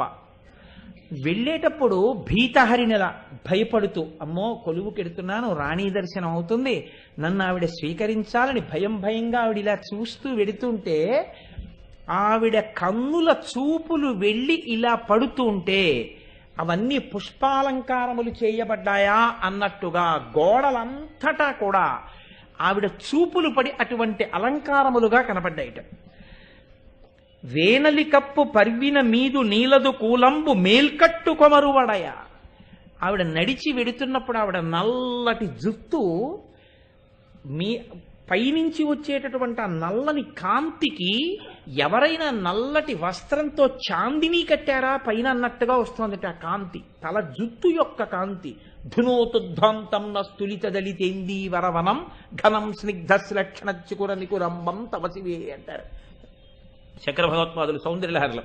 అలా ఆవిడ కబరీబంధము యొక్క కాంతి ఆ పైనంతా కూడా చాందిని పట్టినట్టుందిట. తాను జొచ్చిన కథన మత్స్య క్షితీషునింట నిమ్మెయి క్రొత్త ఎప్పెసక ఒసగా. ఆవిడ నడిచి వెడుతుంటే ఆ మత్స్య క్షితీషు ఇంట అంటే మత్స్య భూపాలుని యొక్క విరాటరాజు గారి అంతఃపురంలో ఒక కొత్త తేజస్సు అలదుకుందిట ఎక్కడ చూసినా. అలా పాండురాజ తనూభవ పత్ని అరిగే. పాండురాజ తనూభవ అంటే పాండురాజు యొక్క కుమారుల భార్య పాండవ పత్ని ద్రౌపది అంతఃపురంలోకి వెళ్ళింది. ఇప్పుడు ఇంత అందమైన ఆడది నడిచి వస్తుంటే రాణి ఎంత తెల్లబోతుందండి. ఇప్పుడు రాణి చాలా తెల్లబోయింది ఈవిడ అందాన్ని చూసి. లేచి నిలబడింది. నిలబడి చాలా ప్రేమగా చూసి, ఎవరు నువ్వు, ఎక్కడి నుంచి వచ్చావు, ఏ దేశం అని రెండు చేతులు పట్టుకొని ప్రేమగా దగ్గరకి తీసుకుంది. తీసుకుంటే ఆ ద్రౌపదీదేవి సుదేష్ణతో మాట్లాడుతూ అంటుంది, అమ్మా నేను సైరంధ్రి వృత్తి చేసేటటువంటి దాన్ని, నేను బాగా కస్తూరి తిలకాలు పెట్టగలను, కొప్పులకు పుష్పమాలలను కట్టి అలంకరించగలను, కాబట్టి నేను ఇక్కడ కొలువు చేయడం కోసం వచ్చాను, నువ్వు నాకు ఆ సేవకి వృత్తిని అనుగ్రహించి ఇక్కడ సైరంధ్రిగా ఉండడానికి నాకు అవకాశం ఇమ్మని అడిగింది. ఏమి తల్లండి, నిజంగా ఆ మాటలు చెప్పడానికే చాలా బాధగా ఉంటుంది. సుందరకాండలో సీతమ్మ తల్లి మాట్లాడే మాటలు విరాట పర్వంలో ద్రౌపదీదేవి అంతటిది ఆ తల్లి వెళ్ళి ఇలాంటి పదవి అడగడమా, నిలబడి నాకు ఈ ఉద్యోగం ఇప్పించండి అని. అటువంటి సామంతులు కొన్ని వందల మంది ఉన్నారు ధర్మరాజు గారి దగ్గర. యవ్వని వాకిట నిభపద పంకంబు రజభూషణ రజో రాజినడకు అని యవ్వాని చారిత్రమెల్లలోకములకు నొజ్జయై వినయంబు నరపుగరపు యవ్వని కడగంట నివ్వటిల్లడి చూట్కి మానిత సంపద లినుచుండు అని ద్రౌపదీదేవే చెప్పింది ధర్మరాజు గురించి. అటువంటి ధర్మరాజు పట్టమహిషి. అటువంటి తల్లి వెళ్ళి నిలబడి ఇలా అడిగితే ఆ సుదేష్ణ ద్రౌపది వంక చూసి, నీకు అటువంటి పదవిని ఇవ్వాలని నువ్వు కోరుతున్నావు కదా, కేవలము సైరంధ్రిగా నా దగ్గర ఆ పని మాత్రమే చేస్తావా అంటే ఆవిడ ఒక విషయాన్ని చెప్పింది ద్రౌపది. నీచములయ్యడు పనులకు నా చాలమి ఎరిగి మన్ననకు పాత్రముగా నీ చిత్తంబున గైకొని ఆచారము తప్పకుండా నరయుము నన్ను. అమ్మా నేను సైరంధ్రిగా ఉంటాను, అంతఃపురంలో ఉండి నిన్ను సేవిస్తాను, నీచమైన పనులకు మాత్రం దయచేసి నన్ను ఎప్పుడూ నియోగించవద్దు, నాకు అటువంటి పనులు చేతకావు. కాబట్టి నాకు నేను అడిగిన ఈ అభ్యర్థనని మన్నించి నీచమైన పనులకు మాత్రం నన్ను పంపవద్దు. అది నా విషయంలో నువ్వు దృష్టిలో పెట్టుకోవలసి. ఇప్పుడు మీరు ఆలోచించండి, ఎంత వినయంతోటో ద్రౌపది మాట్లాడింది. సుదేష్ణ ఒకసారి పైనుంచి కిందకి, కింద నుంచి పైకి, పైనుంచి కిందకి చూసింది ద్రౌపదీదేవి. చూసి ఆవిడ మాట్లాడుతోంది. ఎంత వెటకారంగా మాట్లాడిందో, ఎంత మనసు బాధపడే మాట మాట్లాడిందో చూడండి. ఆవిడంది, అనినం కేకయరాజనందన ప్రభూతాశ్చర్యై ఇట్లను విను నీ రూపము చూచి మా నృపతి యువ్విళ్ళూరు నేనెమ్మెయిం పనికొందున్ తగా ఇంతులందగిలి నీపై చూట్కి నెల్కొల్పి నెమ్మనముల్ విస్మయమంద చూచెదరు భామా పల్కులింకేటికి భామా పిలిచింది. అంతటి తల్లిని పిలిచండి, భామా నిన్ను చూస్తే ఆడవాళ్లే చూపులు తిప్పుకోలేకపోతున్నారే, ఇంత అందంగా ఉన్నావే, నీ మీద మా రాజు మనసు ఇట్టే పారేసుకుంటాడు. కాబట్టి విను నీ రూపము చూచి మా నృపతి ఉవ్విళ్ళూరు. ఇది చాలా అసహ్యకరమైన మాట. మనసు పారేసుకుంటాడో అన్నకన్నా నేను అనలేకపోయాను. మా రాజు నిన్ను చూస్తే ఉవ్విళ్ళూరిపోతాడండి. మహాపతివ్రతతో మాట్లాడుతోంది. ఆవిడ కర్మ ఏమిటంటే ఆవిడ ద్రౌపది అని తెలియదు సుదేష్ణకి. కాబట్టి అంత మాట అనగలిగింది. ఇప్పుడు చెప్పండి, మాట పడిందా లేదా? ఎటువంటి మాట అండి? చురకత్తి పెట్టి పొడిచిన కన్నా బాధ కలిగే మాట మాట్లాడింది. మా నృపతి ఉవ్విళ్ళూరు. ఇటువంటి నిన్ను ఎలా కొలువులో పెట్టుకుంటాను అని అంటే, అంత అందంగా ఉన్నావు కాబట్టి నిన్ను కొలువులో పెట్టుకుంటే ఎప్పుడైనా అంతఃపురానికి రాజుగారు అన్నవాడు వస్తాడుగా, ఎప్పుడైనా నిన్ను చూశాడో నా స్థానం పోతుంది. అంటే ఒకటి, విరాట్ రాజు గారు అటువంటి బలహీనమైన శీలం ఉన్నవాడా? అలా అని లేదు. మరి లేకపోతే సుదేష్ణ ఎందుకండి? రెండు కారణాలు ఉండాలి. ఒకటి, ఎంత మంచి భర్త అయినా ఆ భర్త ఎక్కడ దారి తప్పిపోతాడో అన్న బెంగ ఉన్న ఆడది అలా మాట్లాడడం సహజమై ఉండాలి. రెండు, ద్రౌపదీదేవి అందం చూసిన తర్వాత తన భర్త నడువడియే అనుమానాస్పదం అయిపోయి ఉండాలి సుదేష్ణకి. ఎటు చూసినా ఆ ద్రౌపదీదేవి తప్పు మాత్రం అందులో లేదు. కానీ ఆవిడ అందం ఆవిడికి ప్రతిబంధకమై అంత మాట పడేటట్టు చేసింది అని ఊరుకోలేదు సుదేష్ణ.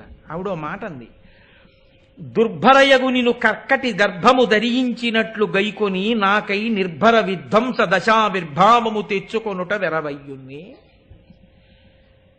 ఎండ్రి ఉంటుంది, ఎండ్రకాయ ఎండ్రి అంటారు కదా, పీత అంటారులా ఉంది. ఆ ఎండ్రి గర్భం దాలుస్తుంది.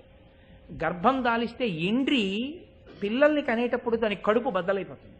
కడుపు బద్దలైతే తప్ప పిల్లలు పుట్టవు దానికి. కాబట్టి ఎండ్రి గర్భం దాల్చింది అంటే ఎండ్రి చచ్చిపోతుంది. ఎండ్రి గర్భం దాల్చి తన కడుపులో తన పిల్లల్ని పెట్టుకోవడం ఎటువంటిదో నిన్ను నా కొలువులో పెట్టుకోవడం అటువంటిదే. ఎందుకని అంటే, నిన్ను పెట్టుకుంటే ఎప్పుడైనా మా రాజు నిన్ను చూస్తే నా పదవికే ఎసరు, నువ్వు కూర్చుంటావు రాణి స్థానంలో. అంటే ఇప్పుడు ఒకటి ఆలోచించాలి కదండి, రాజు అటువంటి వాడై ఉండొచ్చు. ఈమె సైరంధ్రిగా ఉంటాను అంది కదా అని అందంగా ఉండడం ఆవిడ తప్పు కాదు, సైరంధ్రిగా చెయ్యడం ఆవిడ తప్పు కాదు. సైరంధ్రిగా ఉంటానందని అందంగా ఉంటానందని అంత దూరం ఆలోచించేసి అన్నన్ని మాటలు అనేయడమే, అంత చౌకబారు మాట మాట్లాడడమే. ఖచ్చితంగా సుదేష్ణ అలా మాట్లాడకూడదు, కానీ మాట్లాడింది. అంటే కాలం కర్మం కలిసి రాకపోతే ఎంతంత మాటలు పడవలసి ఉంటుందో చూడండి. ఇంతటి తల్లి భరించింది. భరించి ఆవిడంది, అమ్మా నా చిత్తము తాదృశులకు గోచరమే, అస్మదీయ కులజన సంశిక్షాచార మహిమ అట్టిది, ఏ చెప్పకు తద్విధాతి హీనవచనముల్. అమ్మా నా శీలం ఎటువంటిదో, నేను ఎటువంటి ప్రవర్తన కలిగిన దాననో, నాకు చెందినటువంటి వారు నన్ను నిరంతరము ఎలా జాగ్రత్తగా కాపాడుతుంటారో నాకు తెలుసు. ఇప్పుడు మాట్లాడితే మాట్లాడావు, ఇంకెప్పుడు ఇలాంటి హీనమైన మాటలు మాట్లాడకని చెప్పి ఆ పాటి అంది. కాబట్టి మనకి శాంతి కలుగుతుంది నిజంగా, లేకపోతే నిద్ర పట్టదు. ఇన్ని మాటలు అనేయడం ఆ సుదేష్ని ఎక్కడ కనపడుతుందో మాట అడిగి వచ్చేద్దాం అనిపిస్తుంది కదా అని ఆవిడంది. అనినా నీ తలంచినట్ల కాదేర్పడ వినుము, నాదు పతులు వెరవు లావు అలగో విక్రమంబు కలుగు గంధర్వులేమరరు నన్ను ఒక్క మాత్రయైన. నాకు 5 గంధర్వులు భర్తలు. వాళ్ళు నిరంతరం నన్ను కాపాడుతూనే ఉంటారు, నన్ను చూస్తూనే ఉంటారు. ఎవరు నా యందు ప్రీతితో, నా యందు ప్రేమతో నాకు ఆశ్రయం ఇచ్చి నన్ను కాపాడతారో అలాంటి వారి పట్ల ఆ గంధర్వులు కూడా ప్రీతి చెందుతారు. ఎవరైనా నన్ను కాని చూడకూడని చూపు చూశారో నీచమతి నన్ను నెవ్వడు సూచిన ఆ రాత్రిలోన చూతురు తెగదా రాచపలు హరిహరాదులు కాచిన బల విక్రమముల కర్మములైన హరిహరాదులే అడ్డొచ్చిన చూడకూడని చూపు చూసిన మగవాడున్నాడని నా భర్తల దృష్టిలోకి వెళ్ళిందో ఆనాటి రాత్రియే ఆ వ్యక్తికి ఆఖరు రాత్రి. మామూలుగా చంపరు, ఏ కీలుకా కీలు ఊడదీసి చంపేస్తారమ్మా అంది. సత్యం, పతివ్రత నోటి వెంట వచ్చిన మాట. ఆ మాట సుదేష్ణతో ద్రౌపదీదేవి చెప్పింది. అయితే మీరు ఇక్కడ ఒక్క విషయాన్ని గమనించాలి. భారతంలో చమత్కారమైనటువంటి సన్నివేశాలు కొన్ని కనపడతాయి. ద్రౌపదీదేవి రక్షణ కలిగింది అంటే 5 గంధర్వులు పతులు నన్ను కాపాడుతున్నారు అని ఆవిడ చెప్తోంది. నిజమే, భీమసేనుడు రక్షించాడన్నమాట పరమయదార్థం. అందులో ఏమి మనం తప్పు పట్టవలసిన విషయం కానీ లేకపోతే సందేహించవలసిన విషయం కానీ ఏమీ లేదు. కానీ అసలు నిజంగా 5 గంధర్వులు భర్తలున్నారు, నన్ను నిరంతరం కాపాడుతున్నారని ఏ ద్రౌపది చెప్పిందో ఆ ద్రౌపదియే 5 భర్తలు ఎదురుగుండా కూర్చునుండగా అవమానాల పాలయ్యి ఉన్నది ఒకప్పుడు. అయిందా లేదా? నన్ను నిరంతరం కాపాడతారు, అలా చూస్తే ఒక్క రాత్రే బతుకుతాడంది. బతికున్నారు ఇంకా చూసిన వాళ్ళు. దుశ్శాసనాదులు లేరు, దుర్యోధనుడు లేడు, కర్ణుడు లేడు, ఉన్నారు. అది ఆవిడ పతిభక్తి, ఆవిడ పాతివ్రత్యం. ఆవిడ ఆ మాట అంది. ధర్మరాజు గారిని పాండవుల్ని ధర్మం ఎలా రక్షిస్తూ ఉంటుందో ద్రౌపదీదేవిని నిరంతరం రక్షించేది ఆమె పాతివ్రత్యము, ఆమె భక్తి. ఈ రెండూ కాపాడుతుంటాయి. నేను అందుకే మీతో ఒక మాట అన్నా. ఆవిడ వీధిలోకి, రాసవీధిలోకి ప్రవేశించినప్పుడు ఆవిడ్ని రక్షించినది ఏదైనా ఉంటే మీరు జాగ్రత్తగా పరిశీలిస్తే అదృశ్యంగా భగవానుడే ఆవిడ్ని రక్షించాడు. రక్షించి ఆవిడ అంతఃపుర ప్రవేశం చేసేటట్టుగా చేశాడు. మరి ఈ మాటలు ఎందుకు రావాలి అంటే భవిష్యత్ కథా సంకేతాన్ని పతివ్రత నోటి వెంట ఈశ్వరుడు ముందే పలికించేశాడు. యోగులైనటువంటి వారు, పతివ్రతలైనటువంటి వారు వారి నోటి వెంట వచ్చిన మాటలు ఉత్తినే పోవు, జరిగి తీరుతాయి. కాబట్టి ఊర్జిత కథోపేతంబు, కీచకుడు వచ్చినప్పుడు మనకు భయం లేదు, చచ్చి తీరుతాడని మనకు ధైర్యం ఉంటుంది. మీరు చూడండి, మహాభారతంలో మెరుపులున్నాయి ఇలాంటివి. ఒకటి, ద్రౌపదీదేవి 5 భర్తలు ఎదురుగుండా కూర్చునుండగా వలువలూడుస్తుంటే ఆవిడ భర్తల్ని ప్రార్థించలేదు, ఆవిడ కృష్ణ పరమాత్మని ప్రార్థించింది. కృష్ణ పరమాత్మ వలువలిచ్చాడు. ఆవిడికి తగినటువంటి కోడలొకతుంది మళ్ళీ ఉత్తర. ఎందుకంటే అర్జునుడి కోడలు అంటే ద్రౌపదీదేవికి కూడా కోడలు వరుసగా, ఉత్తర కూడా అంతే. పాండవులు 5 అక్కడే ఉన్నారు, కృష్ణ పరమాత్మ రథం ఎక్కుతున్నారు. ఇక పాండవుల వంశానికి చెందిన ఒకే ఒక్క పిండం ఉత్తరాగర్భంలో ఉంది, పరీక్షిత్. ఉండగా అశ్వత్థామ నిర్వంశం చేసేయాలి, వీళ్ళకి పరిపాలించే వారసుడు ఉండకూడదని అస్త్రప్రయోగం చేశాడు, బ్రహ్మాస్త్రం. అది కడుపులో ఉన్న పిండం మీదకి వెళ్ళిపోతోంది. ఆవిడ ఎదురుగుండా ఉన్నటువంటి 5 మామగారులని ఉద్దేశించి ఆవిడ మాట్లాడలేదు. ఆవిడ ఎవరి కాళ్ళ మీద వెళ్ళి పడి మాట్లాడిందో తెలుసా అండి? కృష్ణుడి కాళ్ళ మీద పడి మాట్లాడడం కూడా ఎంత చమత్కారంగా మాట్లాడిందంటే పోతన గారి భాషలో నేను నీదు మేనల్లుడు శత్రువుల చేత హతుడయ్యను, భళ్ళాగ్నిల నుంచి శిశువు బ్రతికింపకదే అంది. నీ చెల్లెలి కోడలా అంది. ఎంత పెద్ద మాట చూడండి. నేను నీ కాళ్ళు ఎందుకు పట్టుకున్నానో తెలుసా? నేనేం బయటదాన్ని కాను, నీ చెల్లెలి కోడల, సుభద్ర కోడలనయ్యా. నీ మేనల్లుడు శత్రువుల చేత హతుడయ్యను, నువ్వు ఉన్నావు, రక్షిస్తావని నమ్మాను, అయినా నా 5వ తరం పోయింది. అయినా ఏమోలే ఎందుకు జరిగిందో అని నమ్మాను. ఇక నాకంటూ బతకడానికి ఆశ ఏమిటి అంటే కడుపులో ఉన్న బిడ్డ. ఇప్పుడు వాడు కూడా, నీ మేనల్లుడు శత్రువుల చేత హతుడయ్యను, ఇప్పుడు ఈ కడుపులో ఉన్న శిశువు అశ్వత్థామ వేసినటువంటి బ్రహ్మాస్త్రానికి కాలిపోతున్నాడు లోపల, నాకు తెలుస్తోంది బాధ. ఈ భల్లాగ్నిని అణంచి శిశువు బ్రతికింపగదే. బ్రహ్మాస్త్ర ఉపసంహారం తెలిసిన వాడు అర్జునుడు మామగారు, ఆయన అడగలేదు ఆవిడ. ఆయనకి కూడా శక్తి ఎక్కడి నుంచి వస్తుందో కనిపెట్టి ఆయన్ని పట్టుకుంది ఆవిడ. ఉత్తరక్షణ ప్రయోజనానికి పరమభక్తితో భగవంతుడి పాదాలు పట్టుకుని నిలదీసి అడిగింది, నువ్వు రక్షించందంతే. అంతే. పోతన గారు నిజంగా ఏ మహానుభావుడు, ఏమి పద్యరచన చేసేశారో. ప్రకటితమైన దైవయోగమన పాండవ సంతతి అంతరింపగా వికలత నొందనీక ప్రభవిష్ణుడు కృష్ణుడు అనుగ్రహించి శాబకు బ్రతికించే గావున తద్బాలకుడు దేవరాతుడని పేర ప్రసిద్ధికి నెక్కె పూజ్యుడై ఈశ్వరుని యొక్క శాసనం చేత బ్రహ్మాస్త్ర ప్రయోగం చేత ఉత్తరా గర్భం లోపల ఉన్న పిండాన్ని కాల్చడానికి వెళ్ళిపోయినటువంటి బ్రహ్మాస్త్రపు వేడికి ఉడికిపోవడానికి సిద్ధపడిపోతున్నటువంటి పిండానికి బ్రహ్మాస్త్రపు అగ్నికి రెండిటికి మధ్యలోకి వెళ్ళి నించున్నాడు. ఎవరు? బండి మీద ఒక కాలు పెట్టి ఎక్కడానికి ఇలా సిద్ధంగా ఉన్నవాడు. ఇక్కడ ఎలా ఉన్నాడో వింటూ అక్కడ అలాగే ఉన్నాడు.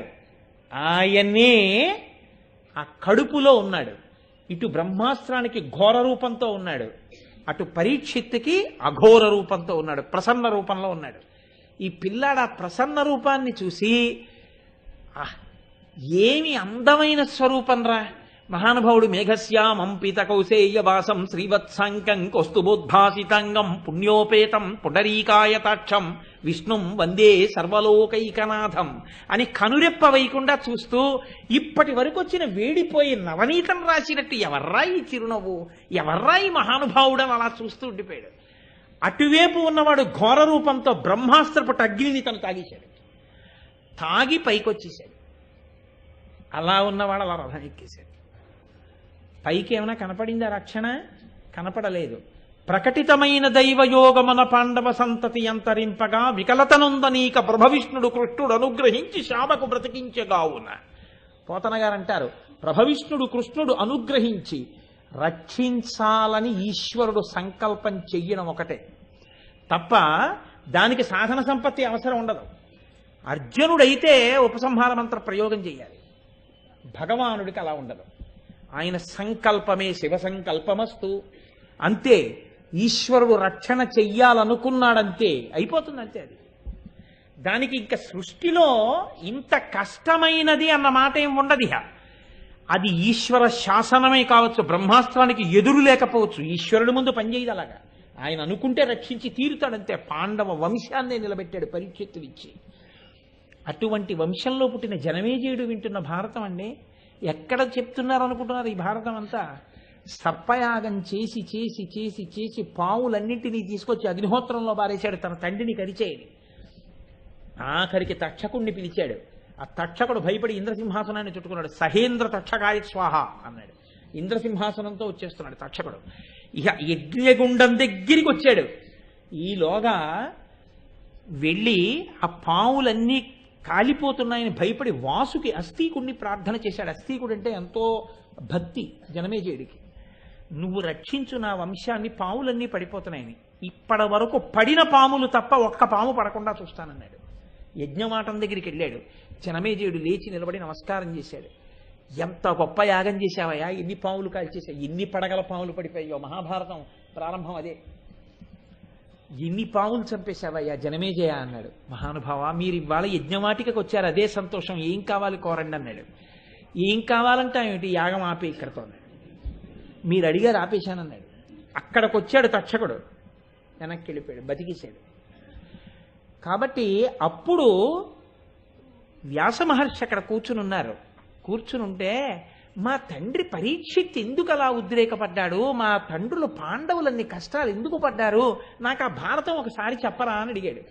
అడిగితే వైశంపాయనుడు, వ్యాసుడి శిష్యుడు, వ్యాసుడు వైశంపాయనుడి వంక చూసి ఈ పిల్లవాడికి భారత కథంతా చెప్పరా ఒకసారి అన్నాడు. అంటే భారతం అంతా చెప్తే జనమేజయుడు అన్నాడు, ఇదంతా నిజంగా ఇలా జరిగిందా అన్నాడు. ఇదంతా నిజంగా ఇలా జరిగిందా అంటే ఏమిటి, మీ నాన్నను అలా చూపించనా అన్నాడు వ్యాసుడు. చూపించండి అంతకన్నానా అన్నాడు. ఉత్తర క్షణం పరీక్షిత్ మహారాజు గారిని చూపించాడు. తన వంశజులందరినీ చూశాడు. చూసి పొంగిపోయి, ఇప్పుడు నమ్ముతున్నాను, భారతం కల్పిత కథ కాదు, పాత్రలు కాదు, ఇతిహాసము, జరిగిన కథ, యథార్థముగా జరిగిందని పొంగిపోయి నేను మనశ్శాంతి పొందాను అన్నాడు జనమేజయుడు. కాబట్టి మహాభారతం ఎవరు వింటుంటారో వాళ్ళకి మనశ్శాంతి కలుగుతుంది. ఏవి ప్రతిబంధకాలు వస్తాయో ఆ ప్రతిబంధకాలని తన పరమభక్తులై తనని నమ్ముకున్న వాళ్ళని ఆనాడు ఈశ్వరుడు కంటికి కనపడకుండా ఎలా రక్షించాడో అటువంటి వాళ్ళ కథని తన్మయత్వంతో వింటున్న వాళ్ళని చూసి ఈశ్వరుడు అదే రకంగా ప్రతిబంధకాల్ని తీసేసి వాళ్ళకి మనశ్శాంతిని చేకూరుస్తాడు. అందుకే నేను మీకు మొదటి రోజున విజ్ఞాపన చేశాను, ఒక దేవాలయం స్థాయిని చెప్పేటప్పుడు ఇక్కడ మహాభారతం చదివారా అని అడుగుతారు. మహాభారతం చెప్పారా అని అడగారు. మహాభారతం చెప్పడం ఇంకొక మాట, చదివారా అంటారు. కనీసం ఎప్పుడైనా ఇక్కడ కూర్చుని ఎవరైనా భారతం చదివారా? అలా మహాభారతం చదివితే ఆ దేవాలయం స్థాయి వేరు. అందున హరిహర భేదం లేకుండా హరిహర స్వరూపమైనటువంటి వాడు తిక్కన గారిని అనుగ్రహించినటువంటి భారతం ఆంధ్రీకరింపబడినటువంటి పర్వాలలో మొదటిదైన విరాట పర్వం హరిహర క్షేత్రమైన అయ్యప్ప స్వామి సన్నిధానంలో ఉత్తరాయణం ప్రవేశించిన తర్వాత మాఘమాసంలో ఇక ఎదర భీష్మాచార్యులు వారు రాకపోతున్నారు. వినడం అంటే కేవలం మనకి ఆ భగవానుని యొక్క నిర్హేతుక కృపాకటాక్ష వీక్షణం. ఆయన అనుకున్నాడు వీళ్ళందరికీ శాంతినివ్వాలి, నేను నా కథ చెప్పించనుకున్నాడు. ఓ పనికి మాలిన వాడిని తీసుకొచ్చి కూర్చోబెట్టి భారతం మొదలెట్టించాడు. కాబట్టి ఆ తల్లి ద్రౌపది అంతటి భక్తి పరతంత్రత కలిగినది. ఎంత భక్తో నా తల్లిది. ఆ భక్తియే, ఆ పాతివ్రత్యమే ఆవిడికి శ్రీరామ రక్ష. ఆవిడ్ని ఎప్పుడూ కాపాడుతుంటాయి. అందుకే ఆవిడ ఎంత బెంగ పెట్టుకుని ఉన్నా ఆవిడ ధర్మం, ఆవిడ పాతివ్రత్యం, ఆవిడ భక్తి, ఇవి మహాభారతంలో కొన్ని కొన్ని పాత్రల మెరుపులు ఆ స్త్రీ పాత్రలలా కనపడతాయి, కానీ మహోజ్వలంగా వెలుగుతాయి. సరే, ఇప్పటికే ఆలస్యమైంది కాబట్టి ఇవాల్టి రోజున ద్రౌపదీదేవి కూడా నీకు నేను సైరంధ్రిగా ఇక్కడ పనిచేయడానికి అవకాశం ఇస్తున్నాను అని సుదేష్ణ అంగీకరించింది. సంతోషంగా ఆవిడ ఆ సుదేష్ణా మందిరంలో సైరంధ్రిగా కుదురుకొన్నది. కాబట్టి పంచపాండవులు, పాంచాలి. పాంచాలి అన్న మాటకి జాగ్రత్తగా అర్థం చేసుకోండి. తెలియక పాంచాలి అంటే 5గురు కాలి అనుకుంటుంటారు. కాదు, పాంచాలి అన్న మాట పాంచాల దేశపు రాజకుమార్తె కాబట్టి పాంచాలి. పెద్దలు, మాతృ సదృశులు, మహాపతివ్రతలు, అటువంటి తల్లుల పట్ల మాట్లాడేటప్పుడు మనం ఎంత పవిత్రంగా, ఎంత సహృదయంతో, ఎంత భక్తితో ఉంటే ఈశ్వరానుగ్రహం అంత కలుగుతుంది. పరాచికానికి కూడా చిన్న చూపు, చిన్న మాట అటువంటి వాళ్ళ పట్ల మనం ప్రయోగించకూడదు. సంస్కారయుతమైన మాట మాత్రమే మాట్లాడవలసి ఉంటుంది. మన తల్లిని అగౌరవించుకుంటే ఎంత తప్పు. ద్రౌపదీదేవి లాంటి మహాపతివ్రతలను చిన్న చేసి మాట్లాడడం కూడా అంత తప్పే. అది తెలిసి చేసినా తెలియక చేసినా కట్టి కుడిపేస్తుంది. ఆ తర్వాత తెలుస్తుంది ఎంత కట్టి కుడిపింది అలాంటి మాటలు మాట్లాడి. మీకు సాక్ష్యాలు తెలుసు, మీరు పెద్దలు, నేను చెప్పక్కర్ల నోటితో. సరదాకైనా అలా ఉచ్చరించిన వాళ్ళ జీవితాలలో ఎన్నెన్ని కష్టాలు పడి ఉన్నారో మీరు చూసి ఉండని వారు కారు. కాబట్టి మనం రామాయణ, భారత, భాగవతాల పట్ల అత్యంత భక్తి శ్రద్ధలతో ఉండాలి. అవి పరమ ప్రామాణికములు, వేదోప బ్రహ్మణములు, పంచమ వేదం అంత పరమ పవిత్రమైంది. కాబట్టి రేపటి రోజున మనం చక్కగా ఆ మల్లుడు ప్రవేశిస్తాడు. భీముడికి మల్లుడికి యుద్ధం, కీచక ప్రవేశం, ఊర్జిత కథోపేతంబు. ఇహ సైరంధ్రిగా ద్రౌపదీదేవి ప్రవేశం తర్వాత మంచి రసపట్టులోకి వెళ్ళిపోతుంది విరాట పర్వం. కాబట్టి ఇంకా రేపటి నుంచి, అందున మాఘమాసం కూడా వచ్చింది, ఊర్జిత కథోపేతంబు కూడా ప్రారంభమైంది. రేపు మళ్ళీ 6 గంటల 30 నిమిషాలకు కలుసుకుని కథని పునఃప్రారంభం చేద్దాం.